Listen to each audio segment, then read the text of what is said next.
मैंने भेजा भी था 6 बजे, इसलिए शायद भी नहीं आया।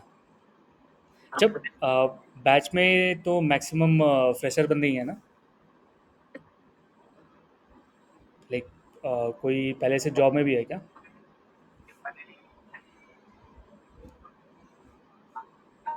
अभी मैंने शायद की है, और कोई है, और शायद एक दो होंगे, इनका पता नहीं शायद फिर। हाँ, समझा समझा। ठीक है, सो हाँ हाँ, बोलो आप। इतने तक बढ़िया।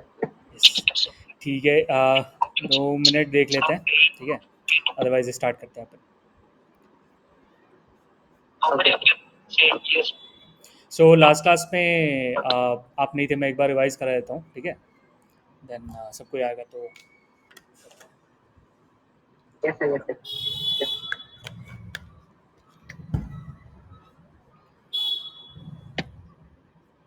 ठीक है, मैं स्क्रीन शेयर कर देता हूँ पहले।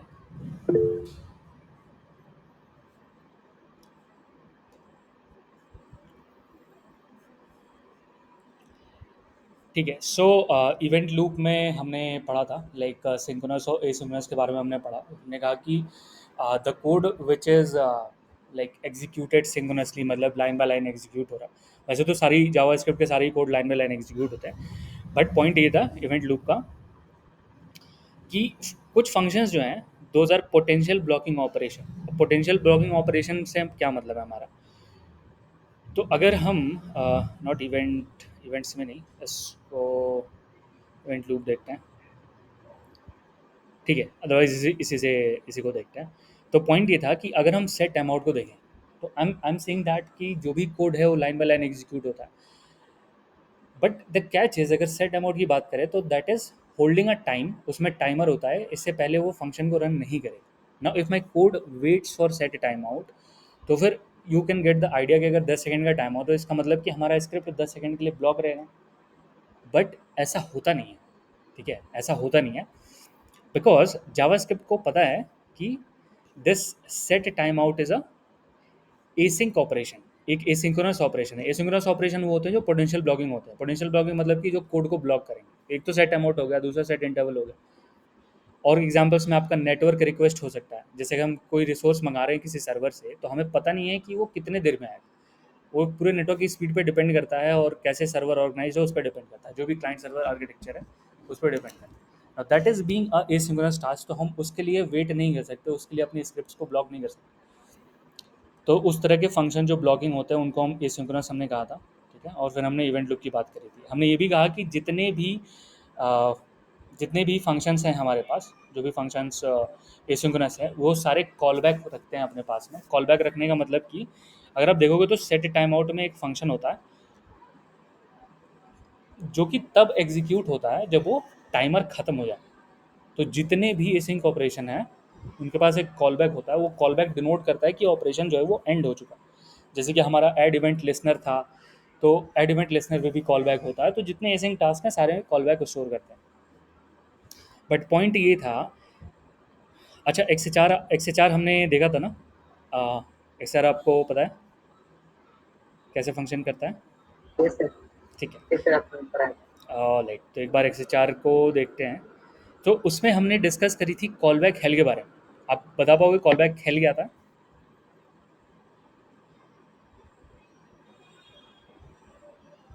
ओके, सो अगर हम एक्स एच आर में देखें कि हमने नेटवर्क रिक्वेस्ट करी थी, तो पॉइंट ये था कि अगर मैं फेसबुक की डिज़ाइन की बात करूं, जैसे फेसबुक कैसे डिज़ाइंड है, तो हम देखते हैं कि सबसे पहले तो हम ऑथेंटिकेट करते हैं खुद को। अगर किसी यूज़र को अपना प्रोफाइल देखना है, तो सबसे पहला काम करता है खुद को ऑथेंटिकेट करता है, ठीक है, खुद को लॉगिन कराता है। जब लॉगिन सक्सेसफुल हो जाती है, देन उसको देन उसको प्रोफाइल इन्फॉर्मेशन मिलती है, खुद की प्रोफाइल इन्फॉर्मेशन मिलती है। और जब उसकी प्रोफाइल इन्फॉर्मेशन मिलती है, उसके बेसिस पे कंटेंट लोड होते हैं, या फिर उसकी वॉल लोड होती है। वॉल लोड होने का मतलब होता है पोस्ट लोड होती है, फिर कमेंट लोड होता है। अगर मैं इन टास्क को ब्रेक करूँ स्मॉल पार्ट्स में, तो पहला पार्ट है ऑथेंटिकेशन, दूसरा पार्ट है प्रोफाइल का लोड होना, तीसरा पार्ट है पोस्ट का लोड होना, फिर उसके बाद कमेंट्स का लोड होना। तो ये सारे ऑपरेशन जो है वो चेंड है। चेंड है मतलब कि एक दूसरे के बाद ही एग्जीक्यूट हो सकते हैं, पहले एग्जीक्यूट नहीं हो सकते। सबसे पहली रिस्ट्रिक्शन तो ये कि एक के बाद एक ही एग्जीक्यूट होंगे। दूसरी पॉइंट ये है कि ये चारों के चारों टास्क एसिंक्रोनस टास्क है। हाँ, अब पॉइंट ये है कि अगर मैं कहता हूँ कि ये एसिंक्रोनस हैं और मैंने ये भी कहा कि एसिंक्रोनस जो है वो एग्जीक्यूट कब होंगे, कब कंप्लीट होंगे, ये हमें नहीं पता है बिकॉज दे आर एसिंक्रोनस। ये तब पता चलता है जब उसका कॉल बैक रन करता है, और एक्स का कॉल बैक होता है ऑन लोड। ऑन लोड ये बताता है, ऑन लोड तब रन करता है जब हमारा एक्स का रिक्वेस्ट जो है वो कंप्लीट हो चुका है। तो उसके बेसिस पे हम बैक टू बैक कॉल कर सकते हैं। मतलब ऑथेंटिकेट कंप्लीट हुआ तो प्रोफाइल, प्रोफाइल कंप्लीट हुआ तो पोस्ट। बट इसमें प्रॉब्लम ये हो जाती कि अगर हम इसी तरह से नेस्टिंग करते रह गए कॉल बैक के अंदर, कॉल बैक के अंदर, कॉल बैक, तो फिर अगर लेट्स से 10 डिपेंडेंट रिक्वेस्ट हैं तो हमारे पास 10 नेस्टेड कॉल बैक यानी 10 नेस्टेड फंक्शन होंगे, जो कि अगर किसी फंक्शन में एरर आया तो that would be really a hard task to debug. वो डिबग करना बहुत ही मुश्किल होगा, और हम ऐसा भी हो सकता है कि हम कुछ मिस्टेक कर बैठे इतने लेवल ऑफ नेस्टिंग, और ना ही वो कोड किसी को ईजिली समझ में आएगा। सो इसको अवॉइड करने के लिए हमने कहा कि कॉल बैक का अप्रोच तो ठीक है चेनिंग के लिए, कि बैक टू बैक हम इसको रन करा रहे हैं, लेकिन that is not something which is optimised. इसी को कॉल बैक हेल या फिर पिरामिड ऑफ डूम कहा गया है। तो पिरामिड जैसा स्ट्रक्चर बनता है नेस्टिंग में, तो इसलिए पिरामिड ऑफ डूम भी बोलते हैं। इस कॉलबैक के अंदर कॉलबैक वाले इशू को सॉल्व करने के लिए, मतलब कि एक एसिंक टास्क के बाद दूसरा एसिंक टास्क को रन करने के लिए हमारे पास एक और तरीका है जो कि थोड़े थोड़ी डिफरेंट है। वो थी प्रॉमिस वाली वे। अब प्रॉमिस क्या कहती है? प्रॉमिस एक ऐसा एपीआई है, प्रॉमिस इज एन एपीआई। वो कहती है कि आपको जो भी फंक्शन, जो भी एसिंक टास्क रन कराना है, आप उसको, ये रहा प्रॉमिस का कंस्ट्रक्टर। इस प्रॉमिस के कंस्ट्रक्टर के हमने एक कॉल बैक लिखा है। उस कॉल बैक में, उस कॉल बैक फंक्शन के अंदर हमने एक सेट टाइम आउट डाला हुआ है। सेट टाइम आउट एक एसिंक्रोनस ऑपरेशन, हम इसकी जगह नेटवर्क रिक्वेस्ट भी लिख सकते हैं, कोई प्रॉब्लम नहीं है हमें उससे। बट पॉइंट ये है कि ये सेट टाइम आउट जो है, जो सेट टाइम आउट हमने यहाँ पर लिखा हुआ है, ये कह रहा है कि जब ये सेट टाइम आउट कंप्लीट हो जाएगा तो ये एक फंक्शन रन करेगा रिजेक्ट, या फिर एक फंक्शन रन करेगा रिजॉल्व। अब ये रिजॉल्व और रिजेक्ट कहाँ से आता है? प्रॉमिस जो है वो खुद दो फंक्शन हमें देता है एज अ पैरामीटर। अगर आपको मैप फंक्शन याद हो तो मैप फंक्शन हमें आर्गुमेंट में एलिमेंट देता है, इंडेक्स देता है और एरे देता है। एरे पे हमने मैप फंक्शन लगाया था। उसी तरीके से प्रॉमिस का जो कंस्ट्रक्टर है वो हमें दो कॉल बैक देता है, एक देता है रिजॉल्व, एक देता है रिजेक्ट। रिजॉल्व हम तब यूज़ करते हैं जब सक्सेस हो, और रिजेक्ट हम तब यूज़ करते हैं जब फेलियर हो। तो कुछ इस तरह से प्रॉमिस दिखती है। बट मेरा पॉइंट ये है कि ओरिजिनल प्रॉब्लम को सॉल्व कैसे कर रहा है। प्रॉब्लम प्रॉब्लम ये है कि एसिंक के बाद दूसरा एसिंक कैसे रन कराएं, क्योंकि वो एसिंक है, पता तो हमें चलेगा ही नहीं ये कब खत्म हो रहे हैं।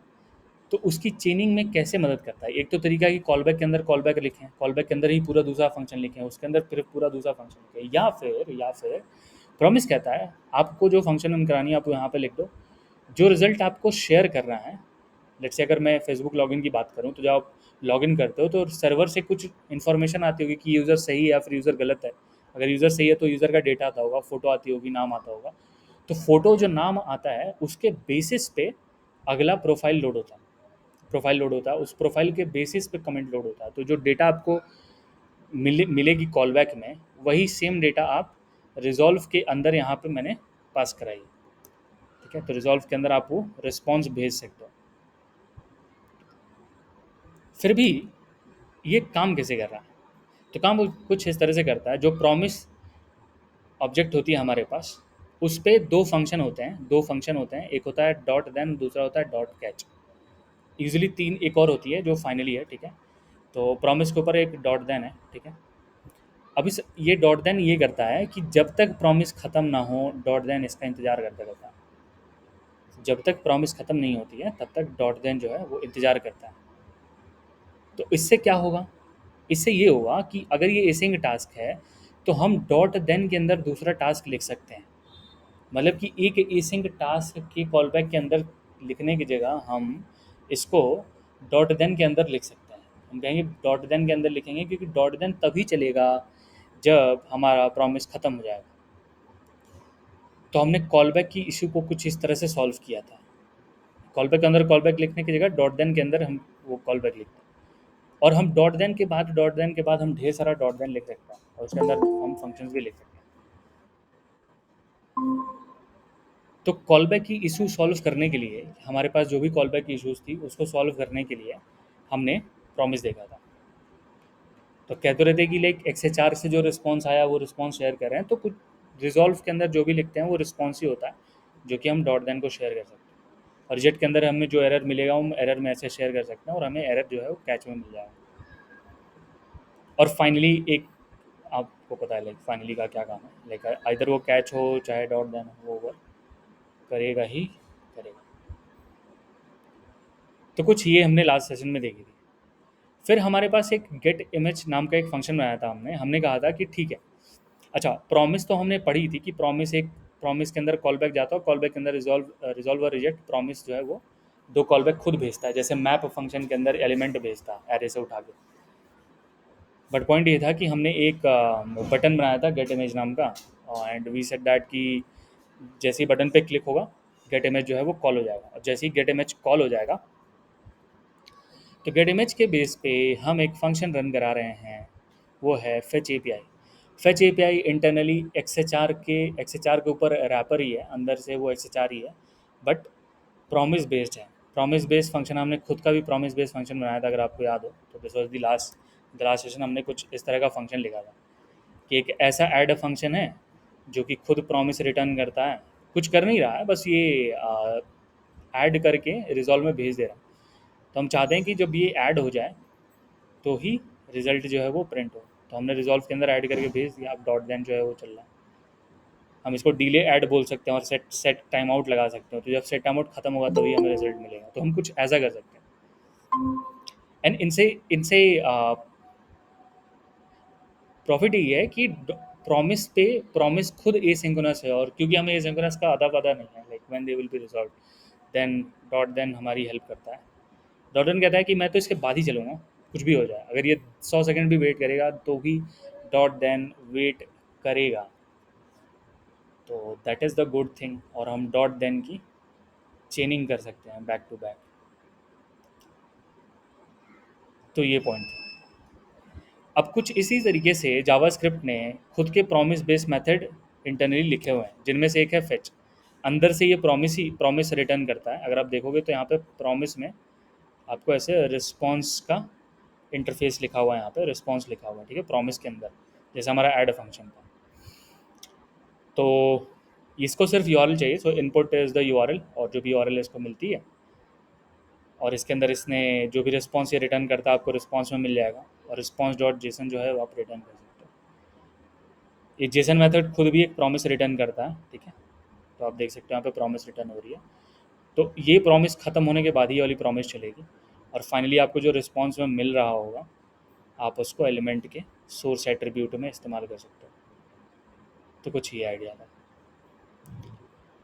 जैसे एक बार इसको देखते हैं, ठीक है, ये क्यों रिपीट करें, because we are going to learn something. हम देखेंगे कि is there any better way to do this, ठीक है, कोई और बेटर वे है क्या इसको करने का, वो भी देखते हैं एक बार।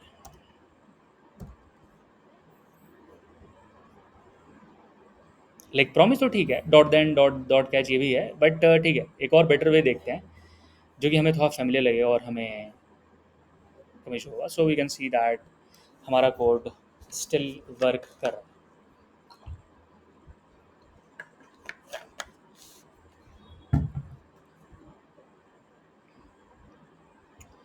सो this is still working.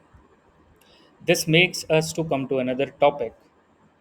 So I hope guys you are very clear with method types.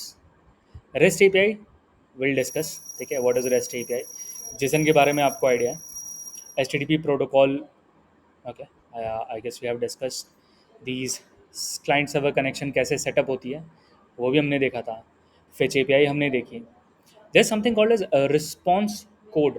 अब ये रिस्पॉन्स कोड क्या है ये देखते हैं, ये भी देखते हैं, ठीक है। चलते नेटवर्क टैब पे, so network tab, and let me expand it, ठीक है, रिफ्रेश करते हैं इसको।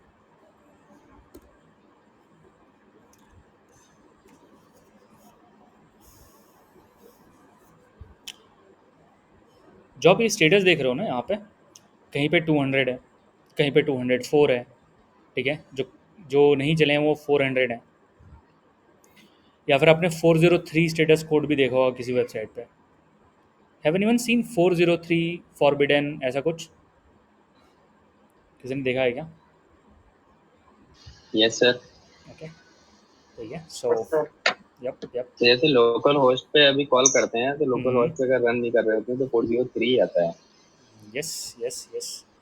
तो 403 है। अब ये स्टेटस कोड की कुछ मीनिंग्स हैं, जैसे कि 200 से लेकर 299 तक, 299 तक, it is a success call. जो 200 से लेकर 299 तक होते हैं, दोज आर सक्सेस कॉल्स। 400, 400 से लेकर 499 तक जो होते हैं, those are front end issue, front end error होती है, या फिर हमारे रिक्वेस्ट भेजने में कुछ दिक्कत होती है, क्लाइंट साइड इशू होती है। 400 से 499 तक, ठीक है। अच्छा, किसी ने 503 देखा है क्या? 500, 503, ठीक है। Yes sir. यस, वो, सर वो सर्वर इश्यूज होते हैं। हाँ। तो जैसे 4 से 499, 400 से 499 आपका क्लाइंट साइड इशू है, 500 से 599 सर्वर साइड इशू होती है, ठीक है। इसका मतलब कि सर्वर जहाँ पर भी होस्टेड है, इसका मतलब कि अब, अच्छा, ये कोड कैसे हेल्प करेंगे, इससे आपको पता चलेगा कि कहीं दिक्कत कहाँ है। अगर सबके लिए कोड एक ही होता तो फिर आप क्या डीबग करते हैं? फ्रंट एंड डीबग करते हैं, बैक एंड डीबग करते हैं, ठीक है। तो आपको पता है कि 500 आ रही है, इसका मतलब कि कुछ गड़बड़ है बैक एंड पे, ठीक है। तो आप, अगर आप एक यूज़र हो जो ब्राउज़र यूज़ कर रहा है, तो आप कुछ नहीं कर सकते उस केस में। हाँ, 400 है, इसका मतलब कि आपके एंड से कुछ गड़बड़ है, ठीक है, या फिर आप अनऑथराइज्ड एक्सेस कर रहे हो उसको। That is the point. फिर आता है 300 to 399। What is 300 to 399? Any guesses? वो होती है रीडायरेक्शन। वो होती है रीडायरेक्शन, जो रीडायरेक्ट करती है, मतलब कि यूआरएल तो कुछ और है पर वो किसी और यूआरएल पे भेज देती है। तो रीडायरेक्शन होती है, देखेंगे रीडायरेक्शन भी, देखेंगे बैक एंड कैसे काम होता है वो। तो redirection is for 300, success is for 200, client side 400, server side 500, और 100 से लेकर 199 तक हमारी जो कॉल होती है वो इंफॉर्मेशन इन्फो कॉल होती है। मतलब कि सर्वर को पहले रिक्वेस्ट जाता है कि क्लाइंट रिक्वेस्ट करने वाला है, समथिंग लाइक दैट, कुछ इन्फॉर्मेशन स्टोर होती है उसमें। रिस्पॉन्स कोड को हम देख सकते हैं। तो रिस्पॉन्स कोड का देखते हैं। Response codes, so informational responses, successful redirection, client error, server error, तो आप इसको देख सकते हैं। सो 100 है, फिर 102 प्रोसेसिंग, अर्ली हिंट्स, 200 यानी कि ओके, यानी कि डन है।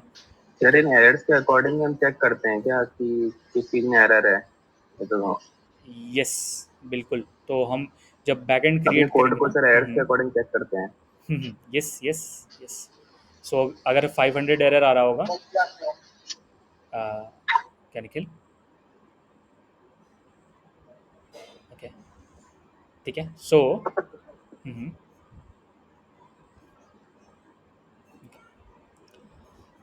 तो कुछ ये सीन है। ऑल राइट, नेक्स्ट पॉइंट देखते हैं, ठीक है। सो ये थी रिस्पॉन्स कोड के बारे में, ठीक है। All right, H T T P is a stateless protocol. अब ये स्टेटलेस क्या मीनिंग है? What do I mean by stateless? So point ये है कि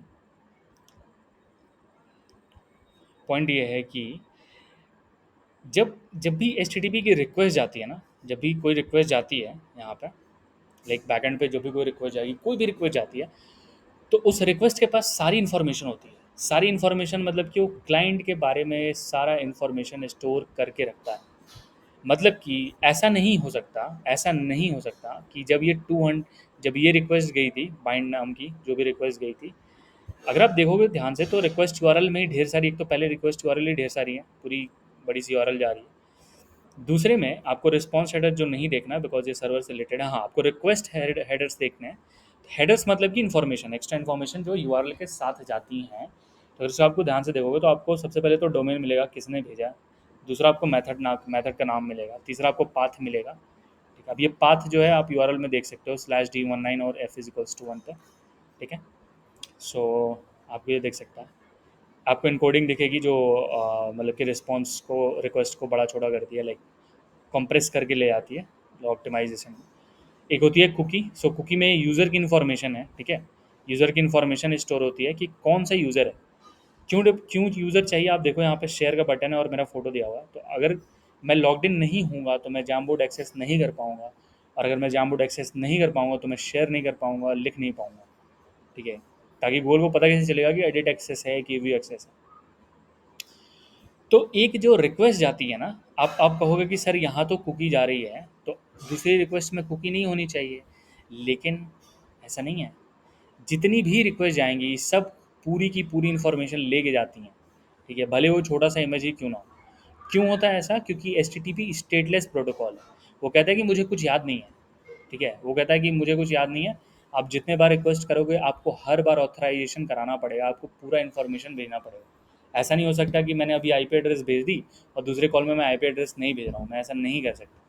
मैं हर बार पूरा रिक्वायरमेंट, पूरा डेटा भेजता हूँ, तभी मेरी रिक्वेस्ट जो है वो काम करेगी। सो this is the point. Stateless होने का मतलब ये है कि कोई स्टेट मेंटेन नहीं होती है सर्वर पे, ठीक है। बस यही पॉइंट है, होल एंड सोल। आपको पूरा डेटा भेजना पड़ेगा। तो हम पढ़ेंगे कि कुकीज़ का इस्तेमाल क्या है, ठीक है। और हम देखेंगे या फिर आज के क्लास में या फिर नेक्स्ट क्लास में कि ब्राउज़र स्टोरेजेस क्या क्या हैं हमारे पास अवेलेबल। तो एक तो कुकी हमने अभी देखी कि कुछ तो कुकी जैसा जा रहा है, अब ये कुकी है क्या एग्जैक्टली वो देखते हैं। लोकल स्टोरेज और मीडिया के बारे में भी पढ़ते हैं। Coming back to the point, hitting a public API हम कर चुके हैं, ठीक है। पब्लिक एपीआई हमने हिट करा था, जेसन प्लेस होल्डर वाली एपीआई थी, तो जेसन प्लेस होल्डर। अच्छा, अब कोई मुझे बताएगा कि ब्राउज़र की जो एड्रेस बार है ये कौन सा रिक्वेस्ट करती है?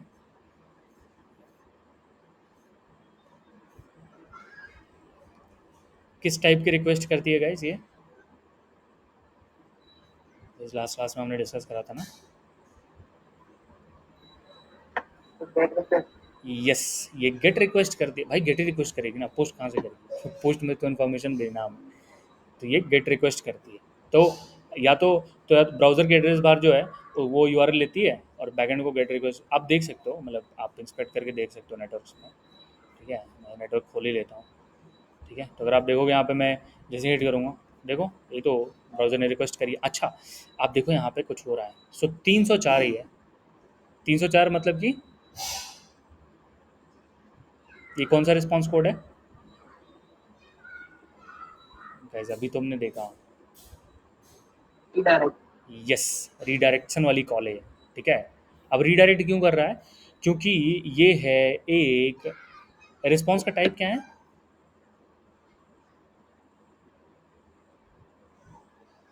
भाई? रिस्पॉन्स का टाइप क्या है? जेसन है ना गाइस, जेसन रिस्पॉन्स आ रही है ना हमें, ठीक है। यस, जेसन रिस्पॉन्स आ रही है। हमने तो पढ़ा था ना कि एक्सएमएल एचटीटीपी रिक्वेस्ट क्या करता है, तो एक्सएमएल तो अब इस्तेमाल होता नहीं है, तो अब जेसन इस्तेमाल होता है, ठीक है। तो जेसन के बारे में हमने पढ़ा भी था कि जावास्क्रिप्ट ऑब्जेक्ट नोटेशन, और हम बैकएंड में जेसन ही भेज रहे होंगे। ईजेस हम पढ़ेंगे, एचटीएमएल हम पढ़ेंगे, हम एचटीएमएल फाइल भी भेजेंगे।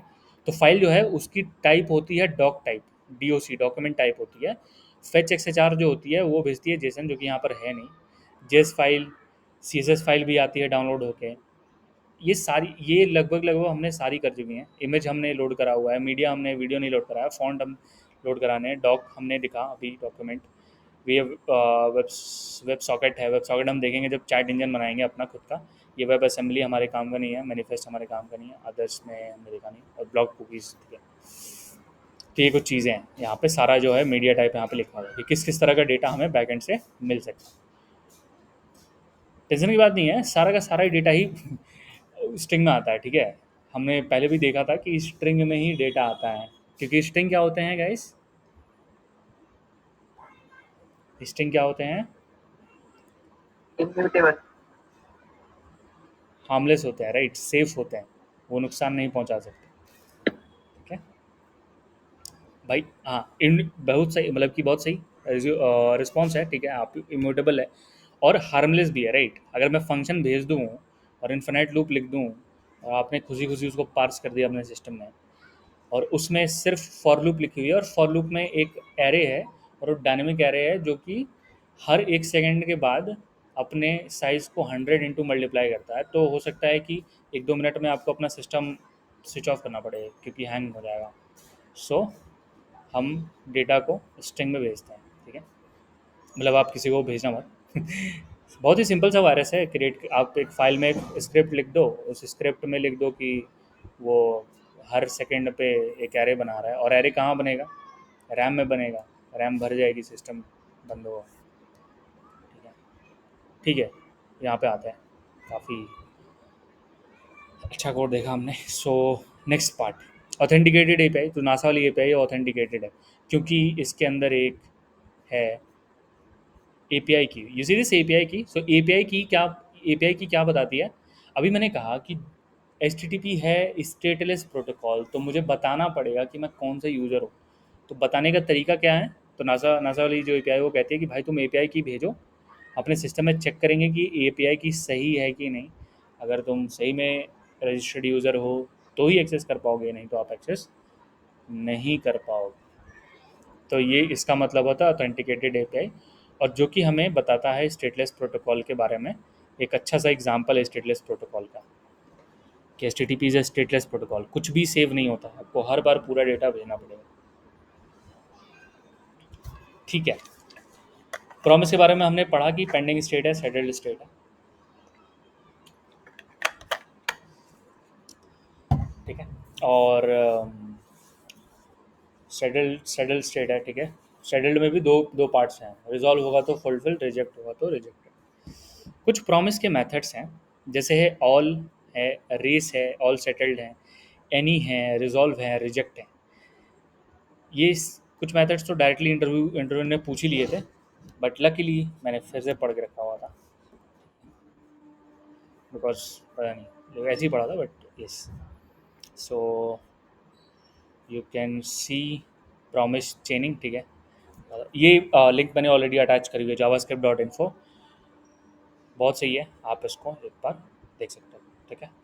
बट द पॉइंट इज कि कहाँ पर है। तो प्रॉमिस एपीआई में 6 स्टैटिक मेथड्स हैं हमारे पास in the promise class. So promise class है ये। अब मैं यूआरएल शेयर करता हूँ आपको, सो समझ जाएगा। ऐसा कुछ डिफ़िकल्ट नहीं है, ठीक है? कहने का क्या मतलब? कहने का मतलब है कि अगर एक से ज़्यादा प्रॉमिस है तो हाँ, और आपको सबके लिए इंतज़ार नहीं करना है, तो सबको इसमें लिख दो, एक साथ ही ये लोड हो जाएंगे, ठीक है? एक साथ ही चलेंगे ये, और जब ये पूरे ख़त्म हो जाएंगे तब ये अलर्ट अलर्ट करेगा, ठीक है? तो ये कुछ इस तरह का सीन है। मैं इसको रन करके दिखाता हूँ। सो 3 2 1,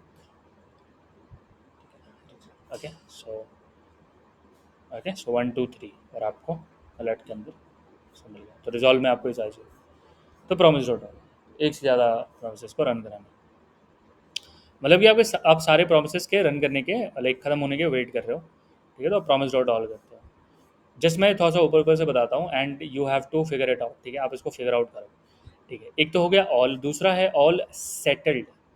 तो दो स्टेट हैं, एक पेंडिंग स्टेट है, एक सेटल्ड स्टेट है। सेटल्ड स्टेट में क्या क्या है गाइस? सेटल्ड में क्या क्या है? फुलफिल्ड और रिजेक्टेड। भाई अभी तो देखा हमने प्रॉमिस में, एक पेंडिंग स्टेट है, एक सेटल्ड स्टेट है। तो सेटल्ड में फुलफिल्ड है और रिजेक्टेड है, तो फुलफिल और रिजेक्टेड। तो ये रहा ऑल। ऑल और ऑल सेटल्ड। तो ऑल सेटल्ड का मतलब ये है कि ऑल जो है वो सबके फुलफिल होने का वेट करता है, ठीक है? नहीं तो फिर एरर दे देगा। ऑल सेटल्ड जो है वो सबके सबके सेटल होने का वेट करता है, भले वो रिजेक्ट हो चाहे रिजॉल्व हो, उससे मतलब नहीं है। वो सबके खत्म होने का वेट करता है, बस यही काम है, यही डिफरेंस है ऑल और ऑल सेटल्ड में। पॉलीफिल्स क्या है? काफ़ी इंपॉर्टेंट क्वेश्चन है। पॉलीफिल्स पता है क्या किसी को? What are पॉलीफिल्स?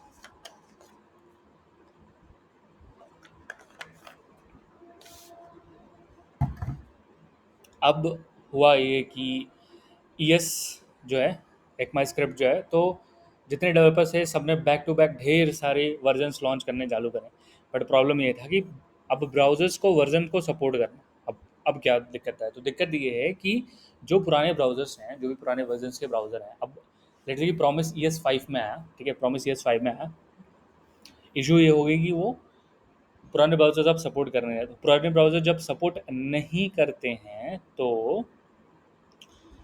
उनको सपोर्ट करने के लिए कुछ फंक्शंस लिखे जाते हैं, ठीक है, कुछ फंक्शंस लिखे जाते हैं। तो जो फंक्शंस होते हैं, ठीक है, तो जो फंक्शंस होते हैं तो कुछ अलग से उनके ऊपर रैपर चढ़ा के मतलब उसका वर्क अराउंड किया जाता है। जैसे XHR है, तो पुराने वर्जर XHR सपोर्ट करते थे, फेच सपोर्ट करते नहीं थे, तो उस फेच को सपोर्ट कराने के लिए अलग से हम कुछ कोड लिखते थे, उसी कोड को हम पॉलीफिल्स बोलते थे। पॉलीफिल्स की एक फाइल हम लोड करा देते हैं, ठीक है, जो कि हमारा एरर नहीं देता। अगर ऐसा हो कि प्रॉमिस डॉट ऑल सेटल्ड नहीं मिला उसको, तो कहता है कि भाई कुछ इस तरह का सीन है, रीज़न ये है, वैल्यू ये है, ठीक है। तो रिजेक्ट हैंडलर के अंदर आपको स्टेटस और रीज़न मिलता है और वैल्यू मिलती है आपको रिजॉल्व होने पर, और all settled, promise dot all settled. अब ध्यान से, अच्छा कोई मुझे बताएगा, आप इसको 1 मिनट लो और मुझे कोड बताओ कि ये कोड में क्या लिखा हुआ है।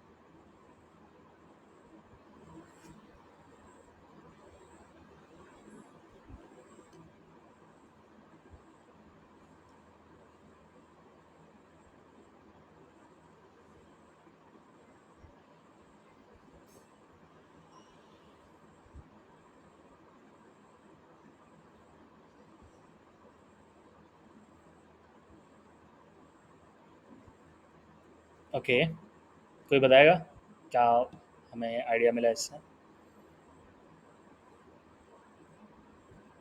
What this code is doing. यहाँ पे एक्सप्लेनेशन भी है, so you guys can have a look.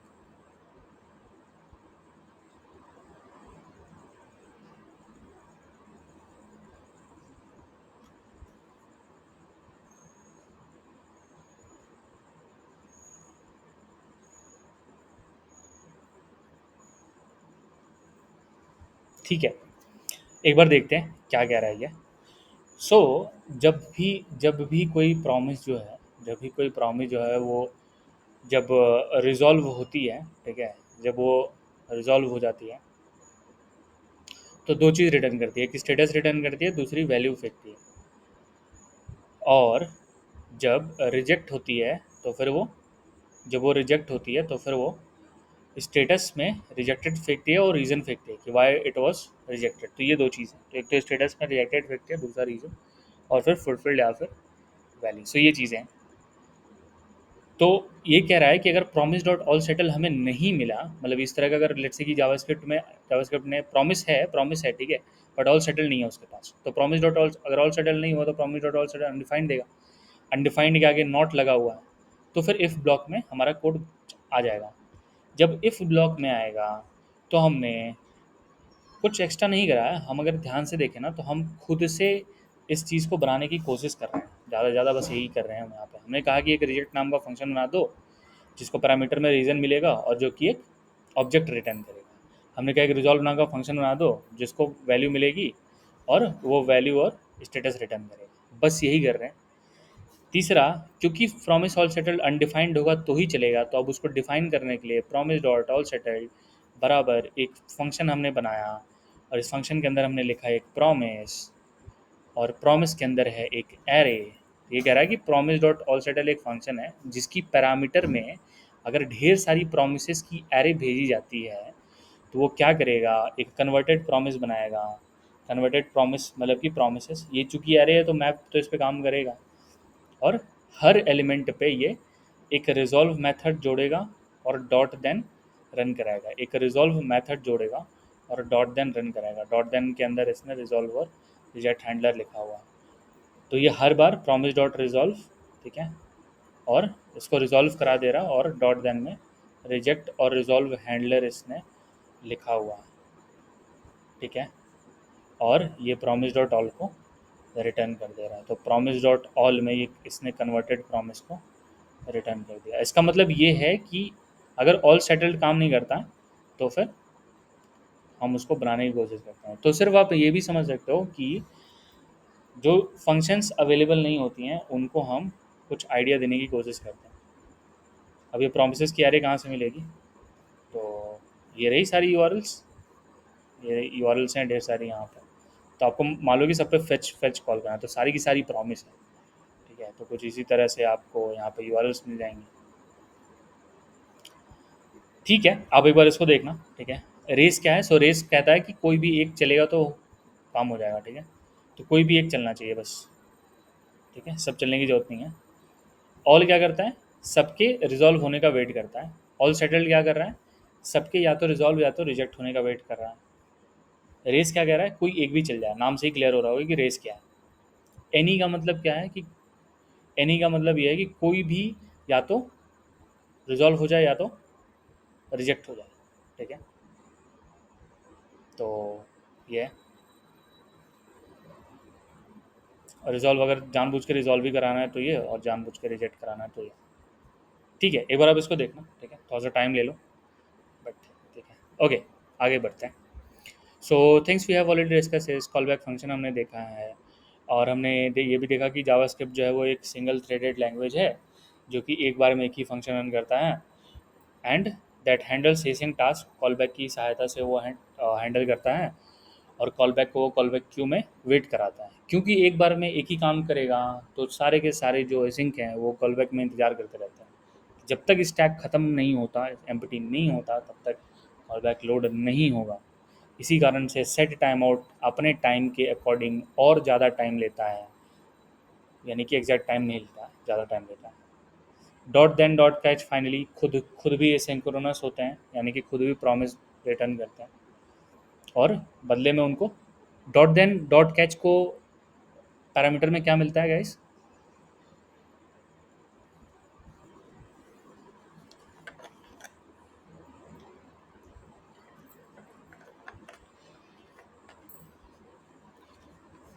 जो रिजॉल्व के अंदर रिटर्न करते हैं, रिजेक्ट के अंदर जो हम भेजते हैं वो कैच को मिल जाता है, और जो हम रिजॉल्व के अंदर भेजते हैं वो डॉट देन को मिल जाता है, राइट? जैसे फेच ने रिस्पॉन्स भेजी तो डॉट देन को मिल गया, और जो रिस्पॉन्स डॉट जेसन जो रिस्पॉन्स रिटर्न करेगा वो इसको मिल जाएगा। तो डॉट देन को ये मिलता है, और डॉट देन खुद भी एसिंक्रोनस होती है। इसका मतलब कि खुद भी क्यू में ही जाएंगी, लेकिन एक एक करके जाएंगी, एक एक करके जाएंगी, इसीलिए एरर नहीं आता है। ठीक है, कोई एक आगे पीछे चला जाता बस एरर आती, तो ऐसा नहीं होता है। ये हमने ऑलरेडी ऑलरेडी पढ़ा, passing variable inside a call back. तो जैसे कि हमारा सेट टाइम आउट, तो सेट टाइम आउट अगर पैरामीटर एक्सेप्ट करता है, तो अगर आप ध्यान से देखो, हमने डिस्कस करा था कि पहला आर्गुमेंट होता है कॉल बैक, दूसरा आर्गुमेंट होता है टाइम। अगर सेट टाइम आउट के फंक्शन में आपको ये भेजना है तो पहला है आपका फंक्शन कॉल बैक, दूसरा है आपका टाइम, और उसके बाद के जो होते हैं वो सारे आपके आर्ग्यूमेंट्स होते हैं। तो कुछ ये है, सीन है। इवेंट लूप हमने देखी, स्टैक के बारे में हमने पढ़ा, क्यू हमने देखा, हीप हमने देखा, मैसेज हमने देखे कि मैसेज क्या होता है। तो message is basically the call back Q के अंदर जो कॉल बैक्स जाते हैं उसी को मैसेज बोलते हैं। फ्रेम क्या होती है? जो फंक्शन होती है, एग्जीक्यूशन कॉन्टेक्स्ट, वो वही फ्रेम होती है। Non blocking, what is non blocking? Non blocking से क्या मतलब है हमारा? अभी हम बार बार वही कह रहे थे कि जावास्क्रिप्ट इज़ नॉन ब्लॉकिंग, मतलब कि वो किसी भी एसिंक टास्क का इंतज़ार नहीं करता, राइट? मतलब समझ रहे हो आप? ठीक है, तो जैसे कि नेटवर्क कॉल, तो उसको उससे मतलब ही नहीं है। अच्छा, एक चीज़ गाइस, आप कंफ्यूज नहीं होंगे। ठीक है, मैं कुछ दिखा, मतलब मैं कुछ बताता हूँ कि फेच में डॉट देन लगी, यानी कि प्रॉमिस में डॉट देन लगी हैं, तो यही तीनों सीक्वेंस में है। इसका मतलब ये बिल्कुल भी नहीं है कि जो डॉट देन में नहीं है वो भी इंतज़ार करेगी। ये कंसोल अगर मैं यहाँ लिखता हूँ, ये बिल्कुल भी वेट नहीं करेगी, क्योंकि नॉन ब्लॉकिंग है। जावास्क्रिप्ट नॉन ब्लॉकिंग है। ये हमने जानबूझ के डॉट देन के अंदर लिखा हुआ है, तो हमने जानबूझ के लिखा है ताकि ये वेट करे। लेकिन अगर हम ऐसा नहीं करेंगे तो ये वेट नहीं करेगी, क्योंकि दिखाता हूँ। तो कंसोल लोग आउटसाइड है, तो इसका मतलब ये नहीं समझेंगे कि डॉट देन के बाद लिखा हुआ है। डॉट देन के बाद लिखा है, डॉट देन में नहीं लिखा, ठीक है, उसके डॉट देन के अंदर नहीं लिखा है। ठीक है, तो इसी कारण से अगर हम इसको एग्जीक्यूट कराते हैं, सो लेट्स एग्जीक्यूट इट, तो हम कंफ्यूज नहीं होंगे।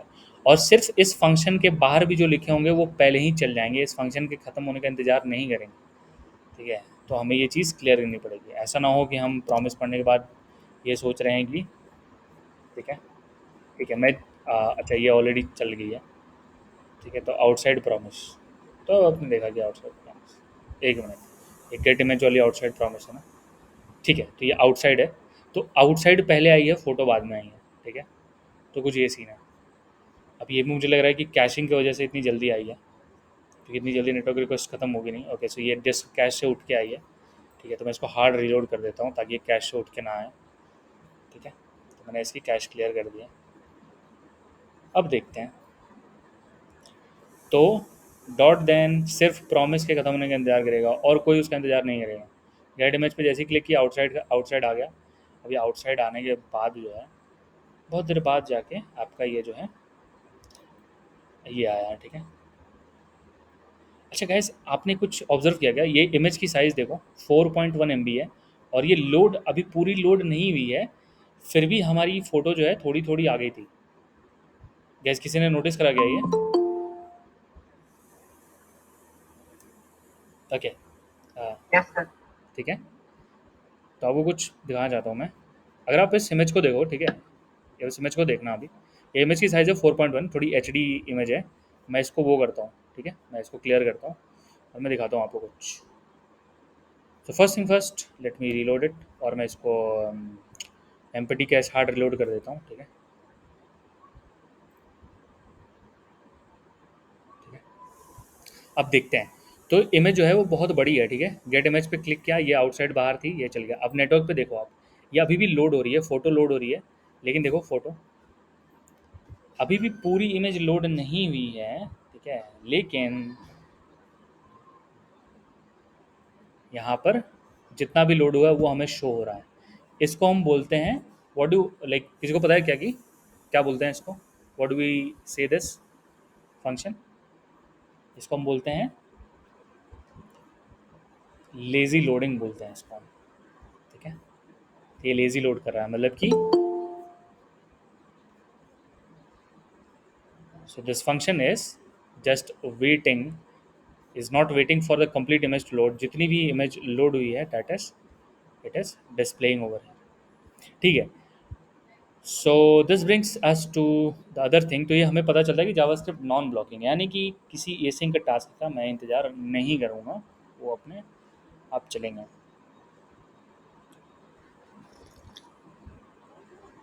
Zero delay set time out के बारे में हमने ऑलरेडी पढ़ रखा है कि भले ही वो ज़ीरो डिले हो, उससे मतलब नहीं है, वो जो है फिर भी सिंक्रोनस टास्क के बाद ही चलेगा।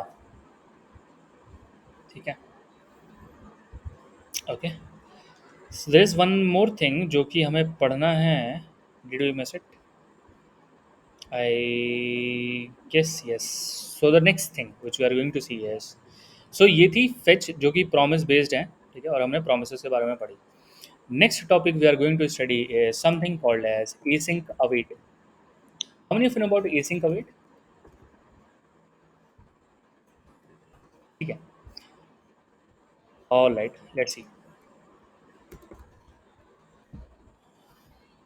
एसिंक फंक्शन, एक फंक्शन बनाते हैं get image two. Get image two, इस फंक्शन का काम सेम ही है। ठीक है,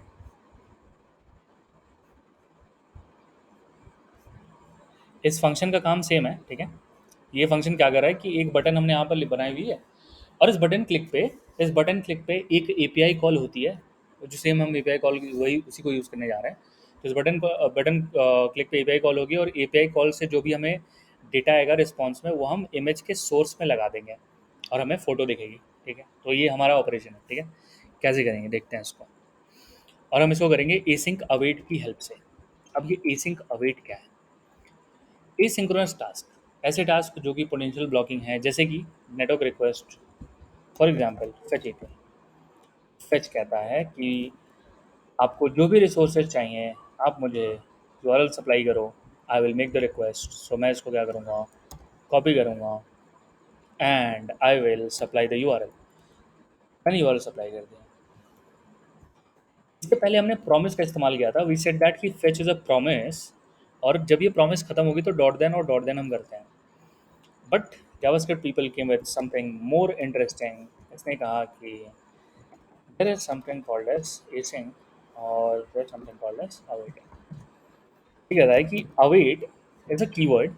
अवेट एक ऐसा कीवर्ड है। Will see. सबसे पहले मैं कोड लिख लेता हूँ, फिर डिस्कस करते हैं कि व्हाट इज हैपनिंग। ठीक है, so let parse response. Parse response क्यों? जेसन डॉट पार्स हमें करना पड़ेगा, राइट? So parsed response, so JSON dot parse करते हैं या फिर रिस्पॉन्स। इस रिस्पॉन्स के पास ना एक ये रिस्पॉन्स इंटरफेस होता है, तो खुद के मेथड्स होते हैं इसके पास, तो हम उसी को इस्तेमाल कर लेंगे। तो रिस्पॉन्स डॉट जेसन नाम का एक मेथड है, तो जेसन जो कि जावास्क्रिप्ट में इसको पार्स कर देगा। इसके आगे भी हमने अवेट लगाया। ठीक है, अब मैं लाइन बाय लाइन लिख रहा हूँ, ना ही मैं कॉल बैक का इस्तेमाल कर रहा हूँ और ना ही मैंने कोई डॉट देन डॉट कैच लिखा हुआ है। तो मैं simple line by line code लिख रहा हूँ जैसे हमने अभी तक लिखा था। तो फिर वुड बी सेइंग सर ये तो फिर एरर देगा। देखते हैं, अगर एरर देगा तो विल चेक इट आउट, क्या से सॉल्व करेंगे उसको। दूसरा हम इस इमेज में वो दे देते हैं, लाइक इस इमेज की इसमें आईडी देते हैं। ठीक है, आईडी आईडी का नाम होगा image. Dot gate element by ID, और उस आईडी में हमने लिखा इमेज, और हमें सोर्स एट्रीब्यूट सेट करना है, तो इसे सेट एट्रीब्यूट। यहाँ पे लिखा हमने सोर्स, और हमने लिखा parsed response dot hdurl। so hdurl is the property जो हमें सर्वर से मिल रहा है, नासा के सर्वर से मिल रहा है, तो वो यूआरएल वाली प्रॉपर्टी जिसके अंदर फोटो की यूआरएल है, तो हमें सोर्स में उसको इस्तेमाल करना है। तो तो मैंने 3 लाइन कोड लिखी हुई है, and this is sufficient enough to do the job. देखते हैं कैसे। ठीक है, and let me replace this get image with get image 2। All right, and anything else I will just comment this part out so that कि console में कुछ और ना है। This too, ठीक है। I guess it's fine. Okay, let's see. So this brings us to another way to make our API call, which is more easy than before. Let's see. So we have this console. Let's clear it out. Click on get image, and it says cannot read properties of null. So document.get element value. Did we do okay? Oh, image, right? IMAG. So spelling सही है ना? Half of my problems are due to spelling mistake. Yeah. So get image, and the photo is here, and the error is also here. I'm not sure why this error occurred, but we can see that इस बार get image 2 को call किया हमने, और get image 2 के अंदर 3 lines लिखी हुई हैं। पहला है fetch, दूसरा response, और तीसरा में इसे उठा रहा। अब ये कैसे वर्क कर रहा है? अभी तक तो हमने कहा था कि फेच जो नेटवर्क रिक्वेस्ट होती हैं वो एसिंक्रोनस होती हैं। अब एसिंक का वेट जो है, ठीक है, यहाँ पे लिखा हुआ है, यहाँ पे इमेज कॉल भी और एड्रेस के कैसे आ रही है, इसलिए तुरंत आ गई। बट पॉइंट है कि कैसे ये सीक्वेंसली कॉल हो रहा है। जावास्क्रिप्ट तो सिंक्रोनस लैंग्वेज है, और ये ब्लॉक ब्लॉक नहीं करता। तो वही पॉइंट है कि हमने जानबूझ के इसको ब्लॉक किया। And how we are blocking this, कौन बताएगा?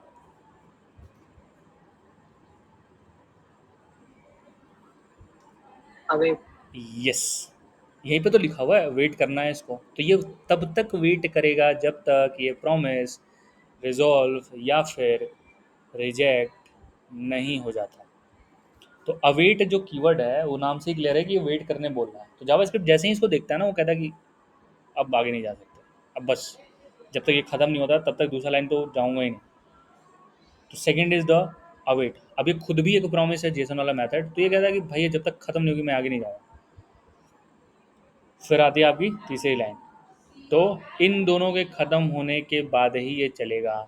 इसके आगे आपको वेट नहीं लगाना, क्योंकि इसको क्यों वेट करा है, तो खुद ही एसिंक्रोनस है।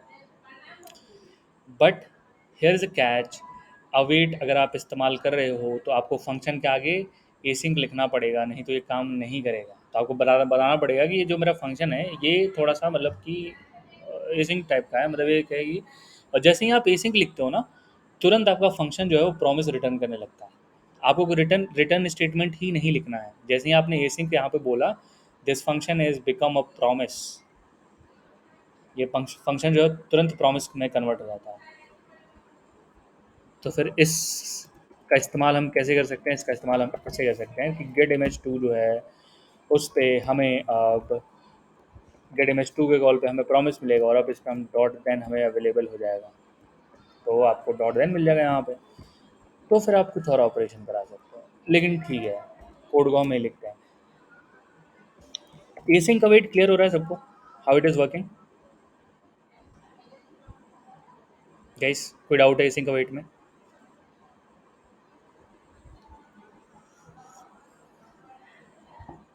फिर से एक्सप्लेन करना है क्या, या फिर क्लियर है सबको? ठीक है, सो आई गेस क्लियर है। एसी कवर्ड के साथ अच्छी बात यह है कि आपको लाइन बाय लाइन कोड लिखना है, आपको डॉट देन कॉल बैक से कोई मतलब ही नहीं है। आप लाइन जो भी प्रॉमिस वाली है, ब्लॉकिंग ऑपरेशन है, उसके आगे अवेट लिख दीजिए, और आप यहाँ पे फिर से अवेट लिख दीजिए। तो ये जब तक ख़त्म नहीं आते तब तक ये वेट करेगा। अब हम वेट करा रहे हैं, लेकिन हम कंफ्यूज नहीं होंगे। क्यों कंफ्यूज नहीं होंगे, किस में कंफ्यूज नहीं होंगे? एक तरफ मैं कह रहा हूँ कि जावास्क्रिप्ट जो है वो नॉन ब्लॉकिंग है, और दूसरी तरफ मैंने अवेट यूज़ किया है जो कि कोड को ब्लॉक कर रहा है। तो अब आप मुझे बताओ, जावास्क्रिप्ट ब्लॉकिंग है कि नॉन ब्लॉकिंग है?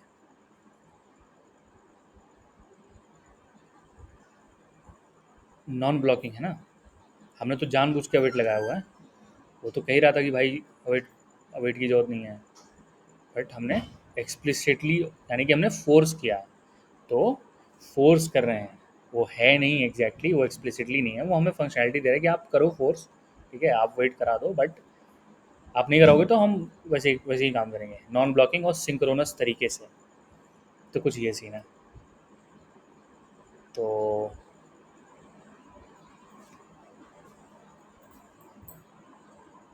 ठीक है, तो कुछ ये पार्ट था। अब एसिंग का वेट जो है, काम तो हमारा अभी भी हो रहा है, काम हमारा 104 से भी हो रहा था।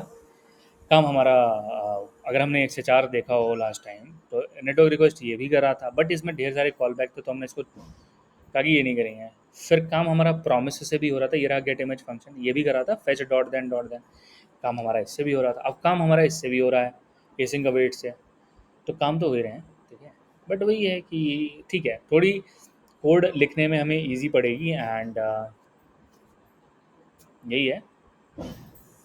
अच्छा, एक डाउट ये आया था कि सर एसिंग फंक्शन तो ठीक है, सही बात है, पर अगर कोई नॉर्मल फंक्शन हो, तो ऐसा नॉर्मल फंक्शन हो, ठीक है, स्पेलिंग मिस्टेक्स, तो कोई ऐसा नॉर्मल फंक्शन हो, तो कहेगा कि सर ये तो फिर नॉर्मल फंक्शन में मैं गेट इमेज टू कैसे रन कराऊंगा? ठीक है, मुझे मुझे करना हो कि गेट इमेज टू के ख़त्म होने के बाद मैं कुछ रन कराऊँ, तब तो मुझे यहाँ पर भी अवेट लिखना पड़ेगा। लेकिन ऐसा नहीं है। अगर आप अपने फंक्शन को एसिंग नहीं बनाना चाहते हो और गेट इमेज टू को इस्तेमाल करना चाहते हो, तो फिर आप डॉट देन लगा सकते हो। तो डॉट देन के बाद कंसोल प्रिंट करा दो, क्या फ़र्क पड़ता है उससे? तो आपके पास डॉट देन है, तो फिर प्रॉमिस वाले तरीके तो आपके पास है ही। नहीं तो फिर आप एसिंग डालो, क्या फ़र्क पड़ता है? आपने कंसोल लिख दिया कि भाई कंसोल डॉट लॉग, और आपने कह दिया कि अब ये हो चुका है। तो कुछ ऐसा भी कर सकते हो आप कि टास्क डन, ऐसा कुछ लिख सकते हो, टास्क डन, या फिर ऐसा कुछ कर सकते हो। तो फिर कुछ इस तरीके से करते हैं।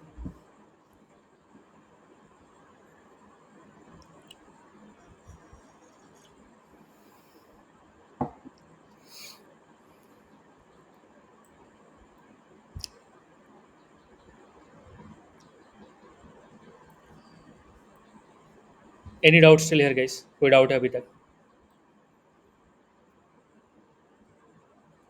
सो this brings us to like ending, मतलब कि हम जावास्क्रिप्ट के एंड पे आ गए हैं, ठीक है। तो will be discussing some left out topics, जो कुछ टॉपिक्स छोड़े हुए हैं वही हम देखेंगे, क्योंकि अगला टॉपिक है हमारा नोट जेएस, ठीक है। तो I hope you guys are excited, but excitement से पहले हमें असाइनमेंट्स ख़त्म करनी पड़ेंगी। तो just a quick question guys, किसने मोस्ट ऑफ द असाइनमेंट्स कर लिए हैं, या फिर कौन अभी लैग कर रहा है and you guys need help with assignment, तो प्लीज़ टेल मी, क्योंकि ऐसा ना हो कि फिर असाइनमेंट के चक्कर में बैकएंड की क्लासेस नहीं हो रहे हैं, क्योंकि आई डोंट वांट दैट। तो किसको हेल्प चाहिए असाइनमेंट में, आप ये बताओ, या फिर you guys are done with the assignments? सबके असाइनमेंट्स हो गए हैं क्या? सर अलार्म क्लॉक में भी हेल्प चाहिए सर। निखिल भी कह रहा है कि सर अलार्म क्लॉक में हेल्प चाहिए, आशीष भाई, ठीक है। संदीप, दिलीप भाई, आप लोग बताओ, यस सर। आपको भी अलार्म क्लॉक में हेल्प चाहिए? ठीक है। And Sandeep, what about you? ठीक है, ओके, संदीप से इसकी, संदीप इज कॉन्फिडेंट। ठीक है, सही है। So if your guys done with that, तो ठीक है, चलेगा। So here's the point, ping me on the group या फिर पर्सनली, आपको जैसे भी सूटेबल हो, ठीक है। अलार्म क्लॉक तो मैंने मुझे याद है, अगर मैं नेक्स्ट क्लास में भूल जाता हूँ and I start a topic, तो प्लीज़ रिमाइंड मी, मैं टॉपिक स्टार्ट नहीं करूँगा। लेकिन let's get done with the assignment, ठीक है। तो ऐसा ना हो कि we are just missing on the lectures, because अगर हम मिस करेंगे तो हम मिस करते रह जाएंगे, ठीक है, because things are going to come back to back and मैं ट्राई करता सर हूँ कि उसमें उसमें दिक्कत क्या आ रही है ना, हम्म, जो अगर हमें फॉर्म सबमिट करना है और सेम चीज को हमें डिस्प्ले भी करना है सेम पेज पे, हम्म, तो वो कैसे मतलब लिस्ट में अपडेट करना है, तो उसमें सर मतलब हो ही नहीं रहा। जैसे हम लोग क्रिएट एलिमेंट का भी यूज कर रहे हैं इनर डॉट एचटीएमएल करके, हम्म। तो भी उसमें दिक्कत आ रही थी।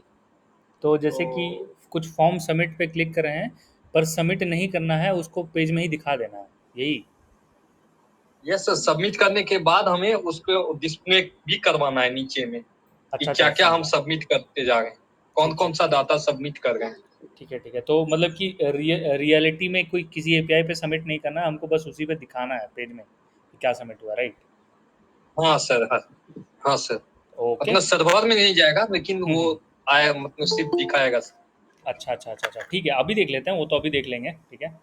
अभी देखते हैं उसको कैसे करते हैं। हाय विकास।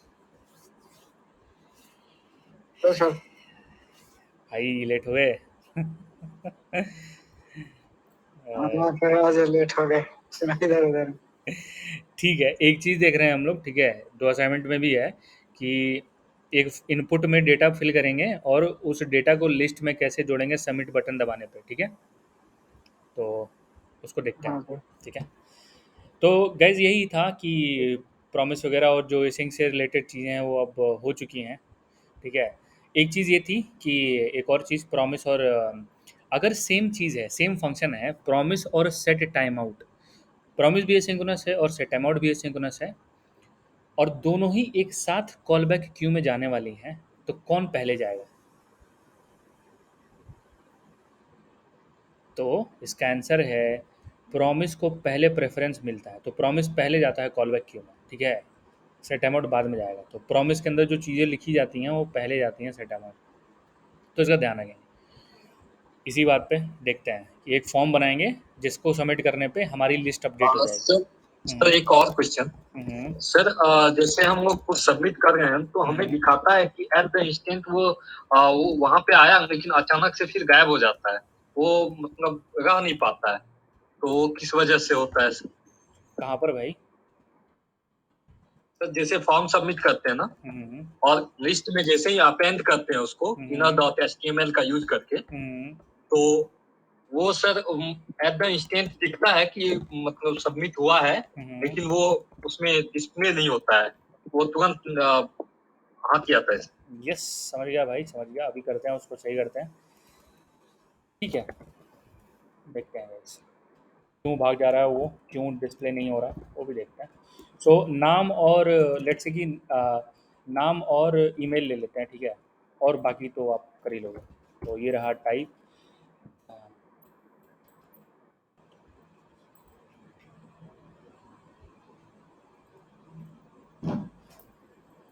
तो ये रहा टाइप, और इसके अंदर टाइप ले लेते हैं टेक्स्ट, और टाइप टेक्स्ट हो गया, और इसमें आईडी ले लेते हैं।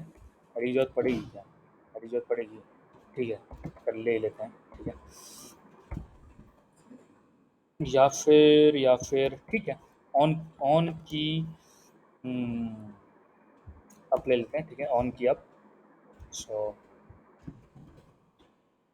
और इस पे एक फंक्शन होगा जो कि हमारे नाम के वेरिएबल को अपडेट करेगा। ऑन की अप में होगा नेम हैंडलर, नेम हैंडलर नाम का एक फंक्शन होगा, ठीक है, नेम हैंडलर, और इसमें मिलेगा इसको इवेंट। और ये हो गया नेम, और कुछ इसी तरीके का होगा एक ईमेल। इसको हमें लिस्ट में अपेंड कराना है। तो इसने कहा कि नेम और इसने कहा ईमेल, और ये की अप है, तो ये हो जाएगा ईमेल हैंडलर। और एक लिस्ट लिख लेते हैं, तो लिस्ट में हमें इसको जोड़ना है, तो इसके नीचे लिस्ट लिख लेते हैं, ठीक है। ये रहा लिस्ट, तो H1 में लिख दिया ऐसे, और यहाँ पे लिख दिया लिस्ट, और एक लिस्ट का यूएल बना दिया, यूएल जो कि होगा खाली पहले स्टार्टिंग में, और इसको लिख देते हैं आईडी यहाँ पर। तो आईडी बराबर हो जाएगी हमारी लिस्ट, ठीक है। तो ये होगी हमारी, तो ये हो गया HTML वाला कोड, ठीक है। HTML वाला कोड हो गया ख़त्म। अब हमारा आता है स्क्रिप्ट। तो स्क्रिप्ट में हम क्या लिखेंगे, देखते हैं।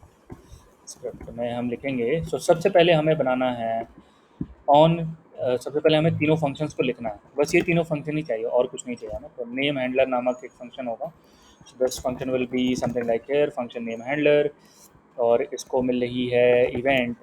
गैस ये सब तो क्लियर है ना सबको, मतलब इवेंट और इवेंट हैंडलिंग, इसमें तो कोई डाउट नहीं है ना? हाँ सर, ये क्लियर। ठीक है, तो कंसोल लॉग यहाँ पे लिख दिया, इसको मिल रही है इवेंट। इवेंट में होती है टारगेट इवेंट। अच्छा, टारगेट मतलब क्या होता है? टारगेट किसको पॉइंट करता है? कहाँ से इवेंट जनरेट हुई है, मतलब। सर हाँ, नेम नेम जहाँ पे आता है ना सर। यस, सही बात है। तो जैसे इनपुट पे, तो इनपुट ही टारगेट हो जाएगा, ठीक है। तो ऐसा हो सकता है कि इस सेम फंक्शन को हम 4 जगह और यूज़ किए हैं, तो किसने किया? इनपुट ने किया। हम यही फंक्शन बटन पे लगाएं, तो बटन ने किया। तो वो नोड को दिखाता है कि भाई इनपुट पे क्लिक हुआ था। तो इनपुट डॉट टारगेट का मतलब होता है, मतलब कि इवेंट डॉट टारगेट मतलब होता है कि किस नोड पे, यानी कि किस टैग से वो आ रहा है, ठीक है। भाई क्लियर है क्या? क्या बोले हैं? ठीक है, गैस ये पार्ट क्लियर है ना, टारगेट वाला पार्ट? टारगेट मतलब कि वो एलिमेंट जहाँ पर वो इवेंट अकर हुआ है, मतलब कि इनपुट पे अकर हुआ है तो इनपुट आएगा, ये वाला इनपुट है तो ये वाला इनपुट आएगा। फॉर्म पे गया तो फॉर्म आएगा। तो वो बताता है कि कहाँ कहाँ पे ये हैंडलर चिपका हुआ है। तो वो event dot target dot value, तो वैल्यू मतलब कि इसका इनपुट का वैल्यू, ठीक है। ठीक है, आप इसको प्रिंट करा के देख लेना, अगर आप, फिर आपको मतलब क्लियर हो जाएगा कि वो टारगेट है क्या। अच्छा, दूसरा पार्ट है हमारा कि दो वेरिएबल लिख लेंगे यहाँ पर। हम लिखेंगे, नहीं कॉन्स्ट नहीं बनाएंगे, बिकॉज हमें चेंज करना है। कॉन्स्ट लेंगे तो हम चेंज नहीं कर पाएंगे। तो यूज़र का नाम होगा जो कि होगा खाली, और कुछ इसी तरीके का एक ईमेल होगा जो कि नहीं, जो कि ये भी होगा खाली, बस ये नाम बदल देते। तो यूज़र ईमेल, इधर खाली, ये भी खाली। तो ठीक है। सो हम कहेंगे user name equals to event dot target dot value. तो ये हो गया इवेंट डॉट, बस इतना ही था, और कुछ नहीं है इसमें, है ना? अब ये हो गई कॉपी, और कुछ इसी तरीके का होगा।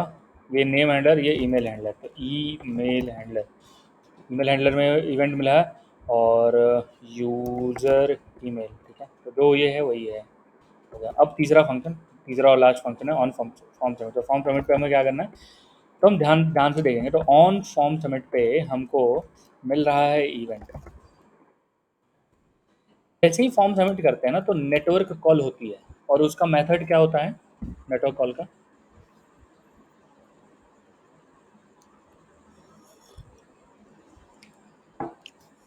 गेट रिक्वेस्ट होता है बाय डिफ़ॉल्ट, ठीक है। और हम यस सर, गेट रिक्वेस्ट। ठीक है, और हम मेथड की जगह पर पोस्ट रिक्वेस्ट या फिर गेट रिक्वेस्ट जो भी आपको सुविधा लगे तो आप इसका इस्तेमाल कर सकते हो। तो मोस्टली पोस्ट रिक्वेस्ट करते हैं, उसका कारण हम बैकएंड में पढ़ेंगे क्यों हम पोस्ट रिक्वेस्ट करते हैं, उसका रीज़न है, ठीक है। और हम रेस्ट एपीआईज के बारे में देखेंगे। तो ये रहा, और इनपुट टाइप पे एक बटन लिख देते हैं, तो बटन नहीं, बटन नहीं, इनपुट टाइप सबमिट लिख देता है, सबमिट जिसका नाम होगा बटन, तो नाम is equals to submit, submit. ये कह रहा है कि जैसे ही अच्छा फॉर्म सबमिट नहीं करना है, हमें कुछ और करना है। यहाँ पर करना ये है कि इस लिस्ट में अपेंड करना है। तो जब आपको ओरिजिनल काम ना करना हो, कोई और काम करना हो, तो इवेंट पे एक और फंक्शन मिलता है आपको, उसका नाम है इवेंट डॉट प्रीवेंट डिफ़ॉल्ट। अब प्रीवेंट डिफ़ॉल्ट का मतलब होता है कि जो भी इसका डिफ़ॉल्ट बिहेवियर था, बाय डिफ़ॉल्ट मतलब जो भी इसकी बिहेवियर थी, वो व्यवहार था, वो आप उसको कंडक्ट नहीं कराना चाहते हो, मतलब कि आप उसको अलाउ नहीं करते हो, मतलब कि फॉर्म सबमिशन ना हो। इसके जगह पे क्या हो, इसके जगह पे हो हमारे लिस्ट में अपेंड। अब ये अपेंड करने के लिए यूज़र का नाम भी है, यूज़र का ईमेल भी है। तो हमें क्या चाहिए, हमें चाहिए ये लिस्ट। तो हम कहेंगे कॉन्स्ट लिस्ट बराबर, या फिर हम कहेंगे यूज़र लिस्ट बराबर document dot gate element by ID, और हम आईडी में हमें मिलेगा लिस्ट, और लिस्ट में हमारे पास हो गया यूज़र लिस्ट में हमें मिल गया लिस्ट। और हमें क्या करना है कि हमें दो स्पैन बना देंगे, या तो एक ही एल आई में इनको डाल देंगे, दो कोई काम कर सकते हैं। तो एक एल आई एलिमेंट बनाते हैं, ठीक है। और तो how to create element, so const L I element, ठीक है, const L I element equals to document dot create create element, ठीक है। क्रिएट एलिमेंट, और क्रिएट एलिमेंट में हमारे पास ढेर सारे ऑप्शन है। तो हमें बनाना है एल आई, तो हम बनाएंगे एक एल आई, ठीक है। और एल आई एलिमेंट को हम कहेंगे dot inner text is equals to, L I element की इनर टेक्स्ट हम कहेंगे हम कहेंगे यूज़र नेम, ठीक है, यूज़र नेम। हम यूज़र नेम एक दो स्पैन बना के यूज़र नेम को स्पैन के, और एक और उसमें दे सकते हैं, दो स्पैन बना के यूज़र नेम और यूज़र ईमेल अलग अलग कर सकते हैं, वो भी कर सकते हैं, बट ठीक है, वो आप एक बार ट्राई करना। सो हम कहेंगे प्लस यूज़र ईमेल, और ये होगा हमारा एलिमेंट, और डॉट इनर टेक्स्ट हो गया। और हम इस यूज़र लिस्ट में इसको अपेंड करेंगे, तो हम कहेंगे यूज़र लिस्ट डॉट अपेंड करें इसमें, और अपेंड में हम लिख देंगे एल आई एलिमेंट, बस यही था, ठीक है। ठीक है, चला के देखते हैं इसको। तो इससे पहले इसको कॉपी कर लेते हैं, कॉपी पाथ। तो ये रहा लिस्ट जो कि है शुरू में खाली, और इसमें हम लिखेंगे ए बी सी डी, कुछ भी लिख देते हैं यहाँ पर, और abcd@gmail.com, ठीक है। सबमिट कर दिया इसको, तो ये हो गया लिस्ट में अपेंड। और जो कुछ और भी डाल देते हैं इसमें, यहाँ पर कुछ और भी लिख देते हैं यहाँ पर, ये भी हो गया अपेंड, ठीक है। क्लियर है गाइस, हो जाएगा अब सबसे, ठीक है। तो यही 4 लाइन लिखा हुआ है बस, और तो कुछ नहीं है इसमें। कोई डाउट है इसमें किसी को? No sir. ठीक है भाई, आशीष क्लियर हुआ आपको क्या करना है? Yes sir, yes. ठीक है, तो मतलब कि ऐसा कुछ नहीं है जो हमने अभी तक नहीं देखा, ठीक है। अगर मैं सर कोड भी सेंड कर दिया अरे भाई अच्छा ठीक है, कोड भी चैट में भेज दें, 5-6 लाइन का कोड है बस। ये तो कंसोल लगा हुआ है, इसकी भी ज़रूरत नहीं है, ये भी हटा देते हैं, गिन के हमको लग रहा है 4-5 लाइन लिखा हुआ है।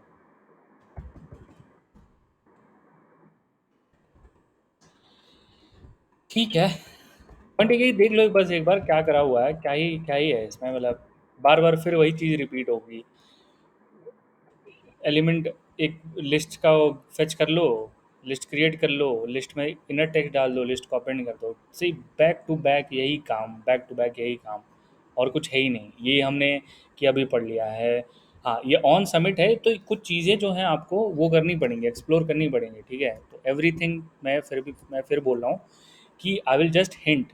मैंने ये सब पढ़ाया हुआ है, तो अब आपका काम बनता है कि आप ये जाके देखो कि ये क्या करना है आगे, ठीक है। अदरवाइज़ ये रहा कोड, तो मैं चैट में डाल देता हूँ so that you guys have a clear idea. ठीक है, या फिर ये इसकी रेपोजिटरी मैंने बनाई है क्या? ठीक है, एक बार मैं ट्राई करता हूँ। सो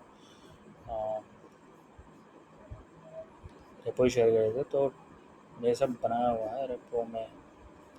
ओके, सो ये फंक्शन लिस्ट है।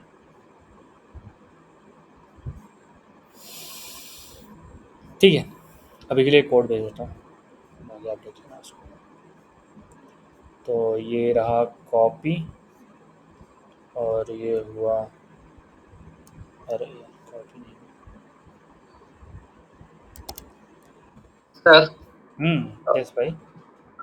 सर जैसे गिटहब में अगर हमें को मतलब प्रोजेक्ट को रखना है, तो हम्म। सर हर एक प्रोजेक्ट के लिए हमें अलग अलग रिपोजिटरी बनाना पड़ेगा क्या, या एक ही रिपोजिटरी में हमें सब कुछ सब प्रोजेक्ट डाल सकते हैं?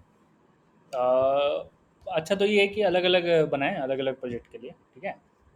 तो सर हमें अगर कहीं रेज्यूमे में देना होगा लिंक वगैरह, तो हम्म। वो कैसे, मतलब वो सिर्फ एक प्रोजेक्ट का दे सकते हैं ना? हम्म। ये अच्छा ठीक है, अब ये, अच्छा ये भी देख लेते हैं। तो ये रहा फॉर्म लिस्ट। अगर मुझे यही फाइल सबमिट करनी हो तो मैं क्या करूँगा? तो मैं जाऊँगा यहाँ पर। अरे यार, ये मुझे यहाँ क्यों दिखा रहा है? जस्ट एक सेकेंड ना, रिस्पॉन्सिव नो एचटीएमएल ये यहीं कहीं है क्या?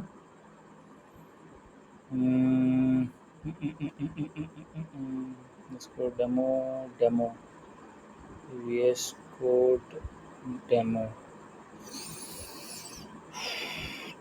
VCS demo. अच्छा, ये डेमो वाले में है, spandex dot H T M L. ठीक है, आपको कुछ दिखाता हूँ। So where is the file? अभी हमने ये बनाया ना, ठीक है। ठीक है, एक और फाइल बनाते हैं, कोई दिक्कत नहीं है। सो मैं इसको करता हूँ कॉपी। होस्टिंग देखी थी ना हमने लास्ट सेशन में गैस। गैस, होस्टिंग में किसी को प्रॉब्लम है? गेट होस्टिंग में? Sir no sir, git hosting में कोई दिक्कत नहीं। तो ओके ओके, हाँ तब तो ठीक ही है। अच्छा, तब मैं अपनी वही दिखा देता हूँ। मैं इसी को इसमें पेस्ट करके, क्योंकि ये मुझे लग रहा है कि VCS डेमो जो है ऑलरेडी होस्टेड है गिटहब पे। तो मैंने इसके अंदर अपनी फ़ाइल को ऐड कर दिया। सेव सेव कर देते हैं, फिर सेव। ठीक है, तो कहाँ गई फॉर्म लिस्ट? ये रही फॉर्म लिस्ट। ठीक है, अब इसको कर देते हैं एडेड फॉर्म लिस्ट, ठीक है। और ये हुई टिक। सो गिट ऐड डॉट और गिट कमिट दोनों मैंने एक साथ कर दिया, और ये सिंक चेंजेस मतलब गिट पुश करना, तो ये मैंने पुश कर दिया और ये गया। क्या नाम है इसका? VCS demo, right. सो चलते हैं गिटहब पे। सो गिटहब, कुछ ये रही रिपोजिटरीज ढेर सारी हो गई, कुछ डिलीट भी करनी है। तो ये अभी भी आई 113 हो गई हैं, हटा देते हैं यहाँ से। ठीक है, तो ये रहा अपना फॉर्म लिस्ट वाला file। ये अच्छे से हटा। तो यही है, लाइक, सो ठीक है। तो मतलब प्रेफर्ड तो ये है कि अलग अलग प्रोजेक्ट बनाएं, बिकॉज अलग अलग ही प्रोजेक्ट बनाते हैं, ठीक है। सो इतनी सारी रिपोजिटरीज बनानी। तो सर इसमें जैसे आपका 113 हो गया है, तो इसमें कौन सा इम्पोर्टेंट है, क्या है, मतलब इसमें कैसे पता चलेगा इतने सारे रिपोजिटरी हैं तो? अभी हम बैकएंड पे और रिएक्ट पे नहीं पहुंचे हैं, तो लेकिन अगर आपको HTML से रिलेटेड देखना है तो कुछ कुछ बना हुआ है पहले से। जब बैकएंड और रिएक्ट जाएंगे ना, तब मैं खुद ही आपको बता दूंगा कि आपको क्या देखना है यहाँ से, ठीक है। तो अभी हम वहाँ पे नहीं पहुँचे हैं, ऑल्दो ठीक है, अभी तो हमने ऐसा कुछ देखा नहीं है, बट नहीं सर, मेरा क्वेश्चन अलग है। मैं ये पूछ रहा था ना सर, कि हमें कैसे मतलब गिटहब को मेंटेन करना है। जैसे मतलब ढेर सारे प्रोजेक्ट अभी हो गए हैं ना, 2 4 5, तो हमें कैसे मेंटेन करना चाहिए अपनी गिटहब? ठीक है। सो आप उसको जो भी आपके प्रोजेक्ट्स हैं, तो अगर वो फुली कंप्लीट हो चुके हैं, अगर वो आप डिप्लॉय कर सकते हो तो आप उसको डिप्लॉय करो, जितने भी हैं। अगर और मतलब कि आप क्या क्या डिप्लॉय कर सकते हो, रिएक्ट कर सकते हो, एचटीएमएल कर सकते हो, तो मेक श्योर कि वो डिप्लॉयड हो, सबसे पहली चीज़।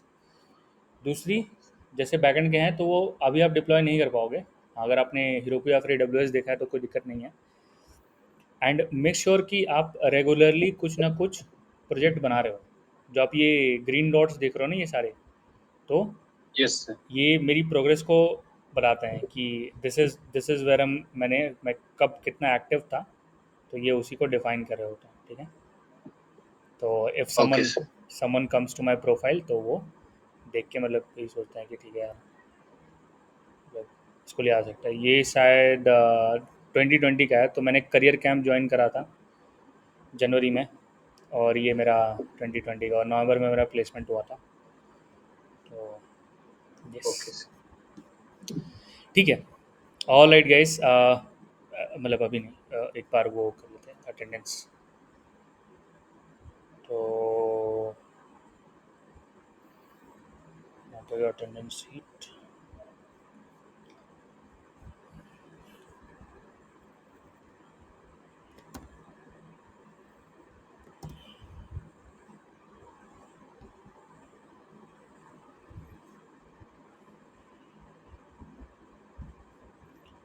सो आशीष है, दिलीप हैं, मानसू अटेंड करे थे, फिर निखिल हैं, वी नहीं है, संदीप हैं, विकास हैं। ठीक है। सो 1 2 3 4 5 6 6 छः लोग हैं। एक बार और देख लेता हूँ। So Ashish is here, Dilip is here, Vikas is here, Nikhil, Sandeep and Himanshu. ठीक है। Thank you so much guys, मिलते हैं अगले वीक। अलार्म क्लॉक डिस्कस करेंगे और उसके बाद स्टार्ट करेंगे अपना बैकएंड। सो अगर किसी को प्रोजेक्ट में फिर डाउट हो, मैं फिर बोल रहा हूँ, प्लीज़ पूछ लो, प्रोजेक्ट ख़त्म करते हैं। ऐसा नहीं हो कि बैकएंड की क्लासेस छोड़ रहे हैं, ये काम बिल्कुल भी ना करें, अदरवाइज़ फिर वही होगा, पाइल अप होते जाएंगे और फिर दिक्कत होगी। ठीक है। तो मेक श्योर कि जो मिला है उसको अभी कंप्लीट कर लें। All right guys, bye sir. Yep, bye.